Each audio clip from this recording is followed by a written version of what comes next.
बहुत बहुत स्वागत है आपका हमारे चैनल पे।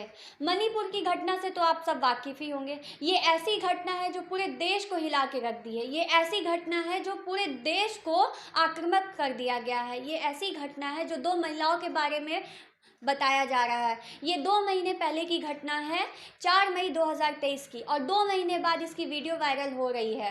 तो इसका मतलब क्या है कि 2 महीने तक पब्लिक सोई थी? इसका मतलब क्या है कि 2 महीने तक सरकार सोई थी, या फिर ये घटना को छिपाने की कोशिश की जा रही थी? इसका मतलब मुझे समझ नहीं आ रहा है कि 2 महीने बाद इस चीज़ का सामना किया जा रहा है, 2 महीने बाद इस चीज़ को पब्लिक के सामने लाया जा रहा है। ये एक निर्भया कांड हुआ था जिसमें पूरी पब्लिक, पूरा इंडिया इसमें आरोपी के खिलाफ हो गया था। लेकिन ये जो 2 महिला के साथ हुआ है, ये इसमें कोई कुछ नहीं बोल रहा है। क्या ये सरकार इस बात को दबाने की कोशिश कर रही है? हम इस तमाम खबरों के साथ हमारे साथ बने हैं पत्रकार विकास जी। सर, बहुत बहुत स्वागत है आपका। जी बहुत बहुत धन्यवाद। और नेशन एसजेपी देख रहे सभी दर्शकों को मैं प्रणाम है जी। आपने बताया मणिपुर की घटना और आपने कहा कि निर्भया कांड हुआ था तो पूरा देश आरोपियों के खिलाफ था। देखिए, आप तेज तर्रार पत्रकार है और आपको जानकारी होगी कि ये मामला आने के बाद भी पूरा देश एक साथ है और देश में जो आक्रोश है पूरे देशवासियों के अंदर, जो किसी पार्टी पॉलिटिक्स से ना जुड़े हुए हैं, आम जनता की बात करें तो इतना आक्रोश है कि यदि उस आरोपियों की सही सही जानकारी आप आम जनता के बीच में सिर्फ देकर देखिए तो बता रहे हैं कि उस आरोपियों के बाल तक नसीब नहीं होगा। और जहाँ तक आपने कहा कि 2 महीना पहले की घटना है और वीडियो परसों रात से ये वायरल आया है, लोगों के संज्ञान में आया है। नाजी जी, आपको बता देते हैं कि हमारा देश, जिस देश में रहते हैं, उस देश में महिलाओं को देवी माना जाता है।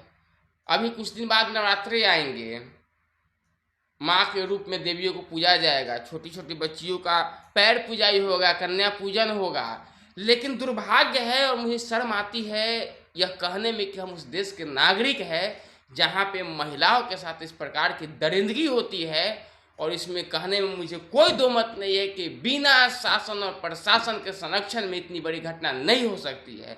घटना हो गई, चलिए देखिए, घटना को वापस कोई नहीं कर सकता है, ना हम कर सकते हैं ना आप कर सकते हैं। घटना जो होना था, जिन अपराधियों को घटना करना था वो कर दिए। लेकिन आप एक बात बताइए, एक घर में, आपके आस पड़ोस में यदि किसी घर के अंदर किसी बाप बेटा पति पत्नी में लड़ाई हो जाती है तो 2-4 दिन बाद वो आसपास के मोहल्लों में पता चलने लगता है या नहीं लगता है? लेकिन बताइए, मतलब कि गजब विडम्बना है कि इस घटना के 2 से ढाई महीने, 4 मई की घटना है। ये सूत्र बता रहे हैं, मीडिया रिपोर्ट्स बता रहे हैं 4 मई की घटना है। और ये खबर जो है लोगों तक पहुंचने में, प्रशासन तक पहुंचने में, शासन तक पहुंचने में लगभग में 2.5 महीने लग जाते हैं। क्या भारत की जो तंत्र है, हम लोग कहते हैं हमारे पास आईबी है, एटीएस है, बहुत सारे चीज़ें, सीबीआई से लेकर, क्या हमारे पास नहीं है? वो सिर्फ नेताओं के पीछे ही लगने के लिए हैं? या इस प्रकार की घटनाओं के बारे में सीबीआई और आईबी और ईडी को पता चल रहा है? उन लोग को ये पता नहीं चल रहा है कि मणिपुर में इतनी बड़ी घटना हो गई है और हम इस पर एक्शन लें? क्या वो लोग रिपोर्ट केंद्र सरकार को नहीं दे रहे हैं? उनको नहीं दिया जा रहा है? सिर्फ black money, black money, black money, black money. अरे भाई, मेरे एक बात बताइए आप नाथ जी, जब हमारा देश ही सुरक्षित नहीं रहेगा, हमारा देशवासी सुरक्षित नहीं रहेंगे, हमारे देश की बहन बेटी सुरक्षित नहीं रहेगी, तो ब्लैक मनी ला के क्या कीजिएगा? पूजा कीजिएगा, अचार डालिएगा? नहीं, सुन लीजिए पहले बात को, बताइए ब्लैक क्या कीजिएगा ब्लैक मनी ला करके? अरे ठीक है, ब्लैक मनी ला रहे हैं, भ्रष्टाचार को दूर कर रहे हैं, आम जनता के लिए कर रहे हैं, अरे आम जनता को सुरक्षित कर लीजिए। लगभग 6 महीने से ऊपर से मणिपुर दहक रहा है, 6 महीना से ऊपर। क्या हम दोनों, स्टेट गवर्नमेंट और सेंट्रल गवर्नमेंट, दोनों इसके लिए दोषी है? 6 महीना से एक राज्य की शासन कानून व्यवस्था आपके से नहीं संभल रही है, आप पूरे राज्य सरकार चलाने की दावा कर रहे हैं। केंद्र सरकार की बात करें तो 6 महीना में एक राज्य की स्थिति आपसे नहीं सुधरी, आप पूरे देश की स्थिति सुधारने में लगे हुए हैं। उसका नतीजा है ये शासन प्रशासन के फेल्योरता है, यहाँ पूरी विफलता है कि इतनी बड़ी घटना हो गई। और आपको एक बात और बता देते हैं, यदि शासन प्रशासन नहीं जागी तो ये घटना यहीं तक नहीं रुकेगी, क्योंकि अपराधियों का ना कोई जात होता है, ना धर्म होता है, ना कोई मजहब होता है। अपराधी का एक ही जात, एक ही धर्म, एक ही मजहब होता है, जिसको अपराध बोलते हैं, अपराधी बोलते हैं। कभी किसी के साथ हो जाता है, मणिपुर में हुआ था, हम लोग बैठ के यहाँ पटना में, बिहार में चिल्ला रहे हैं, कल पटना में हो जाएगा, कल बिहार में हो जाएगा, झाल बजाते रहिएगा। इसलिए इस घटना को बहुत जल्द स्पीडी ट्रायल करके, जाँच करके, और जो सबसे पहले तो इसमें जो शासन प्रशासन इनको ये भी सजा के इसमें जिम्मेदार है, ये भी सजा के हकदार है। आपके राज्य में, आपके घर में 2-2.5 महीना पहले किसी की बहन, किसी की बेटी के साथ, पता है उस महिला के साथ को निर्वस्त्र करके घुमाने का जब विरोध उसके भाई ने किया तो दिन दहाड़े गोली मार दिया। अरे भीड़, पागल उन जो भीड़ कहते हैं ना, तमाम भीड़ों को हम पागल कहते हैं, पागल भीड़। यदि उस भीड़ में उसी प्रकार से उस भीड़ के यदि किसी अन्य व्यक्ति की माँ, बहन, बेटी होती तब कैसा लगता, तब कैसा आपको गुजरता। आप सोचिए, जो सत्ता सरकार या जो शासन के लोग, प्रशासन के लोग अपराधियों को बचाने में लगे हैं, लिपापोती करने में लगे हैं, यदि उनकी घर की महिलाएं होती तो कैसा बीतता। लेकिन यहाँ जनता है कीड़े मकोड़े की तरह, मारने दो, हमारी तो शासन चल रही है ना। हम कहेंगे काला धन वापस लाएंगे, हम कहेंगे भ्रष्टाचार मिटाएंगे। हम किसी पार्टी पॉलिटिक्स की बात नहीं कर रहे हैं, लेकिन आज अपनी देश की बहन, बेटी, माँ की आबरू की बात है, इसलिए बोलना पड़ेगा और हर किसी को बोलना पड़ेगा। जी सर ने जैसे कि बताया कि माँ बहन का बात है, माँ बेटी का बात है, और ये जो दुर्घटना हुई है इसको जो छिपाने की कोशिश की जा रही है, जो सत्ता पार्टी है इसको छिपाने की कोशिश कर रही है, जो विपक्ष पार्टी है आरोप लगाने की कोशिश कर रही है। तो सर का मानना है कि इस पे एक्शन लिया जाए, और इसका एक्शन 2 महीने बाद क्यों लिया जा रहा है, 2 महीने पहले क्यों नहीं लिया गया। तो सर आप इस पे क्या कहना चाहेंगे।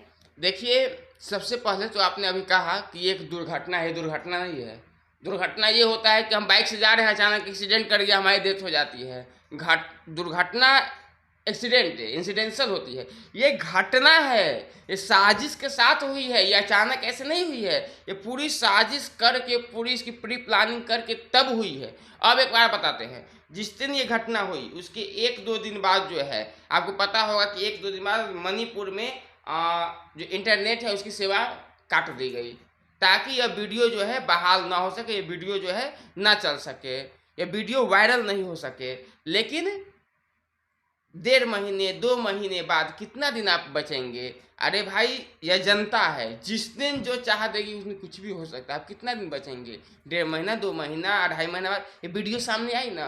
अब यह पहले जांच का विषय है कि आखिर क्या जिस दिन 4 तारीख घटना हुई, क्या वाकई में शासन प्रशासन को इसकी भनक नहीं लगी। क्या इस घटना के तुरंत बाद इंटरनेट सेवा को जो बाधित किया गया, क्या इस वीडियो को वायरल होने से रोकने के लिए बाधित किया गया। और अब चूंकि अब वीडियो प्रसारित होने के बाद, वायरल होने के बाद FIR दर्ज करना, गिरफ्तारी की छापेमारी करना, कितने लोगों को गिरफ्तार करेंगे, कितने लोगों को। उस भीड़ में, हफ्सी भीड़ को आपने देखा है, वीडियो को आपने देखा है, उस हफ्सी भीड़ में हर एक लोग, वीडियो बनाने वाला, उसको देखने वाला, जहाँ जहाँ से वो जो महिला को गुजारा है, वो हर लोग दोषी है, सब पे कार्रवाई होनी चाहिए। और यदि कोई कहता है कि वीडियो बनाने वाला दोषी नहीं है, वायरल करने वाला दोषी नहीं है, देखने वाला दोषी नहीं है, तो उसके घर के महिलाओं के साथ कभी ऐसा हम समर्थन नहीं करते हैं, उदाहरण दे रहे हैं, तो उसके घर के साथ, महिलाओं के साथ ऐसा होगा ना तो समझ में आएगा। और इसमें मेरा अनुमान है कि देखिए, इस घटना को रोकने के लिए बहुत कोशिश की गई, नहीं कोशिश की जाती तो जिस प्रकार से 2-2.5 महीने में जो मणिपुर की जो स्थिति है कुछ सुधार हुई, उसमें इंटरनेट बहाल होनी चाहिए। लेकिन वहाँ की सत्ता पक्ष को भी ये डर था, शासन और प्रशासन को भी डर था कि नेट आएगा तो वीडियो कहीं ना कहीं से वायरल होगी, और यदि वीडियो वायरल हुआ तो फिर शासन और सत्ता पक्ष के नाक में दम ये देश के लोग कर देंगे। और बता रहे हैं ये भारत है, यहाँ हम देवी की तरह यदि पूछते हैं महिलाओं को, तो महिलाओं की इज्जत के लिए भारत कुछ भी कर सकता है। आपको याद होगा निर्भया कांड, जब तक फांसी की सजा आरोपियों को नहीं मिली, जब तक हमारा देश चैन में नहीं हुआ। ऐसे बहुत सारे घटना हुए हैं, ऐसे बहुत सारे घटना हुए हैं। और हम तो कह रहे हैं क्या जांच पड़ताल करना, ठीक है, कानून है, मानते हैं, स्पीडी ट्रायल करके सबको फांसी देना चाहिए। उससे नीचे का सजा ये लोग को मंजूर नहीं होगा, इससे नीचे उस लोग को सजा मिलता है तमाम अपराधियों को, उस महिलाओं के साथ, उस दोनों महिला के साथ अन्याय होगा। जैसा कि विकास सर ने कहा कि निर्भया कांड के बाद ये देश को जागरूक होना चाहिए। निर्भया कांड के बाद जैसे ही उसको फांसी लगी तभी पब्लिक ने अपने आप को शांत किया। जब ये 2 आरोप आए हैं, जब ये 2 घटना सामने आई है, जब ये दरिंदगी, ऐसी दरिंदगी सामने आई है, तो सर मैं ये चाहती हूँ कि इसको भी न्याय मिले, इसको भी न्याय मिले। और इसको ये हम चाहते हैं कि सत्ता पार्टी इसको छिपाए ना, और आरोपी पार्टी इसको आपस के लड़ाई में इस कांड को ना लाए। आपस की लड़ाई में इस 2 महिला को न्याय दिलवाए, आपस की लड़ाई में इस 2 महिला को न्याय की कोशिश करवाए, ना कि सत्ता छिपाने की कोशिश करे, इस कांड को, इस दरिंदगी को छिपाने की कोशिश ना किया जाए, इसको सबके सामने एक लाया बात जाए। और आपसे हमनाज जी कहेंगे, आपने बहुत अच्छी बात कहा कि सत्ता लिपा अपने बचाने में लगी हुई कि हम सबसे बढ़िया शासन कर रहे हैं, विपक्ष उसको चेहरा चमकाना है कि विपक्ष जनता के हित ऐसी है, जिंदाबाद मुर्दाबाद, जिंदाबाद मुर्दाबाद, जिंदाबाद मुर्दाबाद, यही सिर्फ काम बच गया है विपक्ष का। और सत्ता पक्ष अपने आप को कैसे बटर लगाएगी। लेकिन यहाँ पे एक बात आपको बता देते हैं, हमारे देश की एक विडंबना है, यदि मर जाइएगा ना तो कैंडल मार्च निकल जाएगा, आपके लिए 2-4-10 लोग किसी चौराहे पे बैठ के 10 को मोमबत्ती रख करके आंसू गिरा लेंगे, लेकिन बच जाइएगा तो आपके लिए कोई नहीं लड़ेगा। ये हमारे देश की दुर्भाग्य है। यदि वो दोनों महिलाएं मर जाती उस दिन तो को बता रहे पूरे देश में कैंडल मार्च निकलता, हर कोई अपने घर से जस्टिस फॉर फलाना, जस्टिस फॉर फलाना। आज जस्टिस की जरूरत है। आज आपकी चेक होगा कि वाकई में मरने वालों के पीछे के लिए ही कैंडल मार्च निकलेगा या जिंदे के लिए भी कैंडल मार्च, उसके न्याय के लिए भी कैंडल मार्च निकलेगा। सिर्फ कैंडल मार्च अब नहीं निकालना होगा, मार्च निकालना होगा। जिस प्रकार से इन 2 महिलाओं को निर्वस्त्र करके परेड कराया गया, उन अपराधियों को इसी प्रकार से नग्न करके, और तब मणिपुर से लेकर के और आपको बिहार तक पूरे देश में घुमाइए उसी प्रकार से, और तब उसका परेड करवाइए, ताकि पूरे देश में आज के बाद आने वाले पूरे भविष्य में जब किसी अपराधी के जीवन में ये विचार भी आए कि किसी महिलाओं के साथ इस प्रकार से दंगे करना है, तो उसको सोच के रुआ कांप जाना चाहिए कि नहीं ऐसा होगा। हम आपको बता दे रहे हैं, आप कितना भी देश में विकास की बात कीजिए, कितना ही भ्रष्टाचार हटाने की बात कीजिए, कुछ भी काला धन लाने की बात कीजिए, जब तक हमारे देश की महिलाएं सुरक्षित नहीं होगी, बहन बेटियां सुरक्षित नहीं होगी, जब तक आपका सारा चीज़ बेकार है। आप नारा देते हैं बेटी पढ़ाओ, बेटी बचाओ, बेटी पढ़ाओ। कौन बेटी बचाएगा जी? क्यों बचाएंगे? यही शासन सत्ता के भरोसे बेटी को बचाएंगे, इसी शासन सत्ता के भरोसे बेटी को पढ़ाएंगे। साइकिल दे रहे हैं स्कूल जाने के लिए, और जो बीच में रास्ता की सुरक्षा है वो कौन देगा? आपके बाबूजी देंगे। साइकिल दे देते हैं कि बेटी 5 किलोमीटर पढ़ने जाएगी, और 5 किलोमीटर सुरक्षा की व्यवस्था कौन करेंगे? हम करेंगे। तो वही साइकिल देने वाला करेगा। स्कूल में खिचड़ी बनवा रहे हैं, लड़कियों को ड्रेस दे रहे हैं, अरे यार आप सुरक्षित बना दो ना लड़कियों को, खुद पढ़ लेगी। हमारे देश की लड़कियां, हमारे देश की बहन बेटी इतनी टैलेंटेड है कि खुद अपनी शिक्षा दीक्षा हासिल कर सकती है, बस वो सुरक्षित कर दो। यदि हमारी बहन बेटी सुरक्षित रहेगी तो आपका नारा जो है बेटी बचाओ बेटी पढ़ाओ वो भी अच्छा सही होगा। अब जो भी कहते हैं काला धन लाइए, आप कुछ भी कीजिए, सब में आपके देश की जनता साथ है, बशर्ते हमारी देश की बहन बेटियां सुरक्षित होनी चाहिए। और जब तक ये राजनेता लोग जो अपनी चेहरा पर से काली पट्टी नहीं हटाएंगे ना, जब तक नहीं होगा।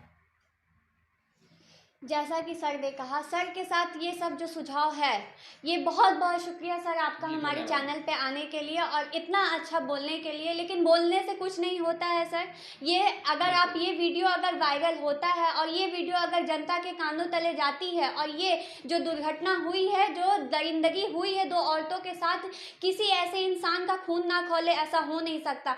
तो मैं चाहती हूँ कि इस 2 औरतों को इंसाफ मिले, और सत्ता पार्टी और विपक्ष पार्टी जो अपने आप में लगी हुई है, अपना फायदा जो देख रही है, ना देख के ये 2 औरतों को इंसाफ दिलाए। सर बहुत बहुत स्वागत है आपका हमारे चैनल पे।